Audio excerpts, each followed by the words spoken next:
We are currently only a little more than a month away from the permanent closure of Six Flags America, located in Bowie, Maryland. This is a park we've talked about a lot on this channel, for better or for worse. And while it's really hard to argue that this wasn't one of the weakest parks in the Six Flags chain, to say it doesn't have a huge fan base would be a lie. The park is in close proximity to both Baltimore and Washington, D.C., which are obviously very, very populated areas. However, despite that potential, the park was never really given much of a chance as far as investment, at least not for a very long time now. Its two most recent additions literally were relocations from other parks, and neither of them were in the last 10 years. Without delving too far into my feelings about the park, it's undeniably sad to see it close. And to make matters even worse, the park, knowing that it's not going to be operating for much longer, has not had any benefit for the park as it stands right now. We just saw the very recent demise of the Vekoma Flying Dutchman model with the closure of Batwing. This ride was never intended to close before November 2nd, the closing day. But unfortunately, it had some kind of incident back in July, and the park recently updated us to let us know that it's not coming back.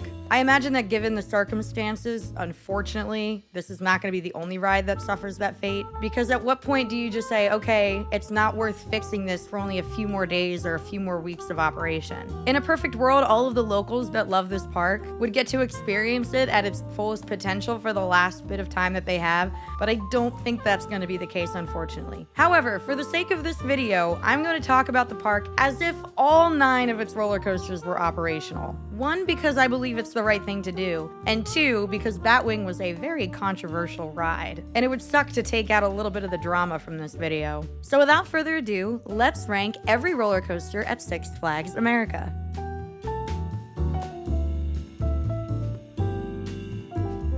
At number 9, we have a ride that I genuinely find personally offensive. That's how bad it is. Firebird is a B&M stand-up coaster. In fact, it was the first B&M period. This coaster arrived in Maryland back in 2012 after leaving its original home in Gurnee, Illinois as Iron Wolf, and it has since obviously been converted from a stand-up train to a floorless train. Now, mind you, my first ride on this was only a few years ago, and I'm well aware that it's pretty old at this point, but I have to look at it for what it is, and what it is garbage. And I don't use that term lightly. If I were to devise a list of my least favorite roller coasters in the world, this would absolutely be on it. And that's crazy to say that a B&M would make that list. And it's no different with this one. Actually, I would say this is even worse. It's got a height of exactly 100 feet, which is kind of satisfying, a top speed of 55 miles per hour, and 2 inversions that are both just so uncomfortable. Now, it's safe to say this is not going to be relocated. And sadly, this isn't the only ride that I'm gonna say that about, but we'll get to that later. But yeah, Firebird, not good. Not good at all. One-upping Firebird by just 1 spot, we have Great Chase, which is a kids coaster. Yup, I'd rather ride the kids coaster. We're looking at just a little Zamperla family coaster, nothing too crazy. It's like 26 years old though, so another one that I don't think is going to be relocated. And you know, talking about whether things were going to be relocated or not was not really in the original plan of this video, but since I keep bringing it up, I guess I'll just roll with that. At the number 7 spot, we have, let me make sure I get this right, Professor Screammore's Skywinder. It's a little bit of a tongue twister for me. Formerly known as Mind Eraser, which was probably the more proper name for this Vekoma SLC. Now, I have not ridden this since it got its little spruce up. Taylor has though, and so I'm trusting his judgment on this one because I probably would have put this last originally, but he said it's better. Like, it's still an SLC, but the new trains make it so you're not banging your head around everywhere, which is my primary complaint about Firebird. And at the end of the day, the SLC like standard layout is not bad at all. So when you aren't thrashing around as much, they can be like moderately, sort of, kind of okay. This ride to me is a very obvious indicator that the choice to close this park is somewhat recent, because I don't know that they would have done the whole refresh on this ride if they had known like, hey, it's only gonna last for a year or 2. Another one that I definitely don't see getting relocated, but I would not be surprised if it got used for parts for other SLCs in the chain to make those better. At number 6, we have the late and not so great Batwing. Now, if you're a religious watcher of the channel, you've probably heard me talk quite negatively about this thing on a number of occasions. And I mean it though, it's really not comfortable for the girls. It had a height of 115 feet, 50 miles per hour, and 5 inversions. And just a lot of time spent on your back. I recognize though that like the Flying Dutchman model did have its fans, and it's like always kind of a bummer to see a ride type go extinct completely. But from a personal standpoint, good riddance. Not only did I not like this thing, it was like frustrating because I felt like it was never open. It was one of those rides that if you were going to the park, it was kind of gonna be like a hit or miss of whether you got to ride it. So the obvious answer is no, this will not be relocated. But again, another piece of history is now gone with the loss of this park. I want to believe by saying that if it was not closing, they would have fixed bowing. But given that the park is closing so soon, they were probably like, yeah, not worth it financially. So for all the people that were planning on riding it closing day, I would have enjoyed standing off to the side watching you pretend to have fun. So now we've gotten all the rides that I don't really like out of the way. I think this has been a profoundly negative video so far, but it's just the reality that like this park didn't have the best lineup. But I will say the remaining 5 are all pretty fun. I wouldn't argue that any of them are like this insane standout attraction, but they all brought something fun to the table. So with that being said, at number 5, I have Ragin' Cajun. This is a Reverchon spinning wild mouse that, in my experience, actually spins a lot. I have fond memories of good laughs with friends being on this thing. If I had to take a guess, this would probably be the roller coaster that I see most likely getting relocated. In general, I would say that wild mice coasters seem fairly easy to kind of pick up and move somewhere else, so I think it stands a chance.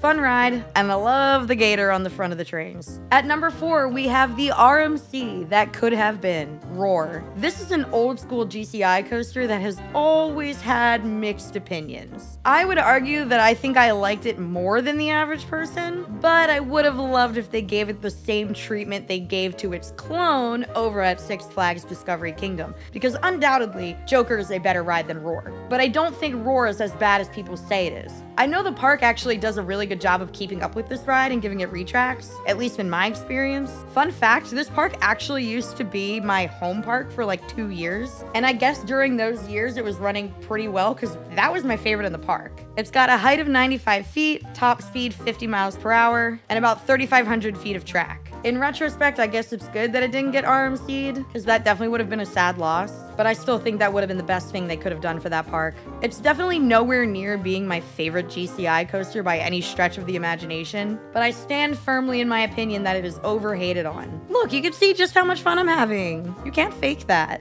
Keeping with the wooden coaster theme, at number 3, I have Wild One. Now, this is the biggest piece of history that will be lost with the closure of this park. Wild One originally opened back in 1917. Yeah, it's old. It operated in Massachusetts until 1985 as Giant Coaster, and then was relocated to Six Flags America and renamed to be Wild One. Now, I have feelings about the concept of like relocating a wooden coaster because you essentially have to rebuild like everything. But for all intents and purposes, this ride has been operating for over 100 years. And it's so fun. It's got a height of 98 feet, top speed 53 miles per hour, and 4,000 feet of track. Are there some better ones? Sure. But this ride had so much character. And the other 2 that I put before it are both clones that you can experience somewhere else. Wild One is one of a kind, and it really, really is going to be sad to say goodbye to it. So no, I don't think this is going to be rebuilt again somewhere else. But dang, that'd be cool, wouldn't it? Keep the legacy alive. At number 2, I have Joker's Jinx, which is a classic Premier Rides Spaghetti Bowl LIM coaster. Genuinely, I love these things. I think they are so much fun. I kind of went back and forth about like whether I liked this or number 1 better, because as the kids would say, this thing kind of slaps. It's got a height of 79 feet, top speed 60 miles per hour, 4 inversions, and 2,700 feet of track wound up in a very, very compact space. Now, you may have experienced this ride at another park as Flight of Fear, and generally speaking, I do prefer those versions because of the fact that you're in the dark, but I think Joker's Jinx is much better paced because it doesn't just fully stop on the mid-course. So it really shreds through the entire thing. This is a very intense roller coaster. The launch is awesome. It looks nice, the colors pop. Typically, I'm not huge into like the superhero themes on the rides, but this is like a perfect ride model for Joker,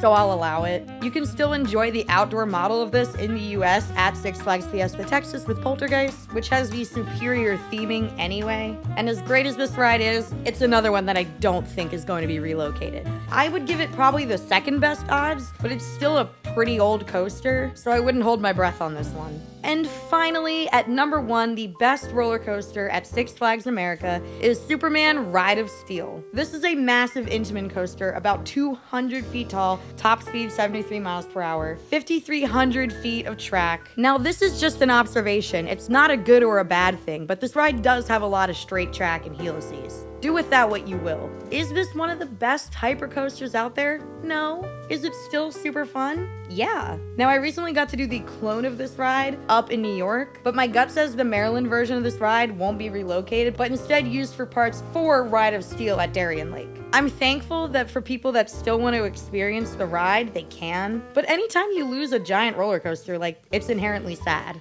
It's not the most magnificent layout in the world, but it's still a great ride and very much worthy of the number 1 spot on this list. So if you've been keeping tabs, I have faith for about 1, maybe 2 of the roller coasters at this park, which really is sad. I know this park has had its issues, and I know that it's been generally neglected by corporate, so I'd be lying if I said I was super shocked when they announced that it was gonna close. But I have a lot of really fond memories here. I personally never had just like a terrible experience or anything like that, and a lot of people that I love this place. If you have time between now and November 2nd to make a visit out to this park, you should. I'm not promising that you're gonna be absolutely mind blown by anything here, but I hope lots of enthusiasts show up to give it a proper send-off. But there you have it. That is my ranking of every roller coaster at Six Flags America. Let me know down in the comments if you agree with the order that I gave these, and also if you agree with all my thoughts on what will be relocated and which will be demolished. I've never really watched a park close before, so this is kind of new territory to me, but doing this video was kind of my talk therapy to process all of it. And I hope you enjoyed it. Thank you guys so much for listening, and I'll catch you next time.